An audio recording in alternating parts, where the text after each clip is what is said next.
fruit, there's basically 4 ways that you can pack your fruit. And which pack you use is determined by the fruit itself, your personal preference and taste, and also what is its intended use. Uncooked desserts, we often use fruit that's been packed in a syrup. For just general overall cooking, we do a lot of the dry pack or just freezing the small fruits whole. So it depends on kind of what you have in mind with that fruit, how you enjoy it. Sugar is very important with freezing because it does help retain the color and the texture and the flavor of the fruits. However, it is not necessary. So it's not really a safety issue. But let's look at these. We have the syrup pack that we can use, sugar pack, an unsweetened pack, and a dry pack. Well, today I'm going to talk a little bit, the fruit that I'm going to use is peaches. I love peaches. I do have my freezer container is actually a pint, 2 cups. One option that I have is the syrup pack. A syrup pack is basically sugar that's just stirred in with warm water, and then actually after you make that syrup and the sugar kind of dissolves, you want to put that into the refrigerator and let it chill, and then pour that over your cut fruit. Now, the amount of sugar that you use depends upon the syrup itself. You have like a light syrup, and then you may have a heavier syrup. And a research-based canning book will tell you what is recommended for the fruits that you have. But that's very easy to do, making your own sugar syrup. The next one is called sugar pack. And that is where you basically just cut up your fruit and coat it with a certain amount of sugar and wait about 15 minutes. And that sugar causes the liquid to be drawn from the fruit, and it kind of makes its own syrup. And that from that point, it's put into your freezer container. That is very easy to do. Let's look at the unsweetened pack. This is where you can use water, juice, or you can actually make a pectin syrup, where you take the pectin and add water and you boil that and make your syrup to put over your fruit.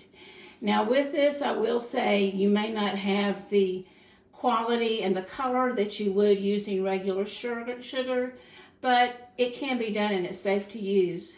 Sugar is important, but it's not necessary in freezing fruits. You may just want to add sugar after you freeze it. If you want to use artificial sweeteners, you could also do that in a recipe when you're freezing fruit.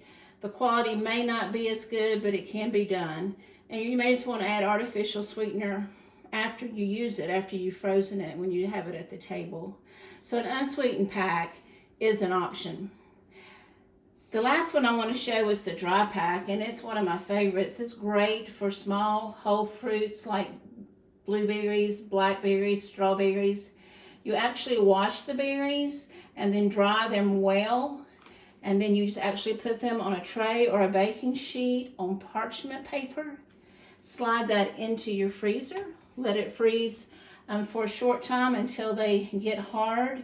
You want to make sure you don't have frost or freezer burn on them though. And once they are hard, you can actually just put them into your freezer container. This is wonderful because it actually forms a loose pack, and you're able to pour out the amount of berries that you want to use at a certain time. One thing I want to add to this, some fruits will become brown as you work with them and freeze them, like peaches and apples. So your recipes may call for ascorbic acid, and that's actually like vitamin C, which you can buy at the drugstores, or you can buy a product called Fruit Fresh. There's different ascorbic acids on the market. Very easy to use. You would add this powdered Fruit Fresh either to the liquid or to the sugar, depends on what pack you're using. Directions for using the Fruit Fresh are on the container itself. Very easy, only takes just a small amount. Like with the sugar pack, it only took like, I think, a half of a teaspoon that you mix it with water, put it on your fruit, and then you would add your sugar. So ascorbic acid is something that is used to prevent browning when you're freezing fruits.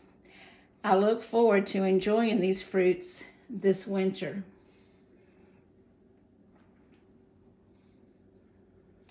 When freezing your fruits and you have a syrup pack, often when you add the syrup, you will have some of your fruit that is sticking out of the liquid. So a good thing to do is just to take some parchment paper, because you want to make sure all that fruit is covered as far as freezing and prevents it from browning. Take some parchment paper and put it on top and kind of mashes that fruit down into the liquid, and then you can put your lid on and freeze it that way. Using parchment paper, it will not stick to the frozen fruit, and this assures that that fruit is underneath the liquid.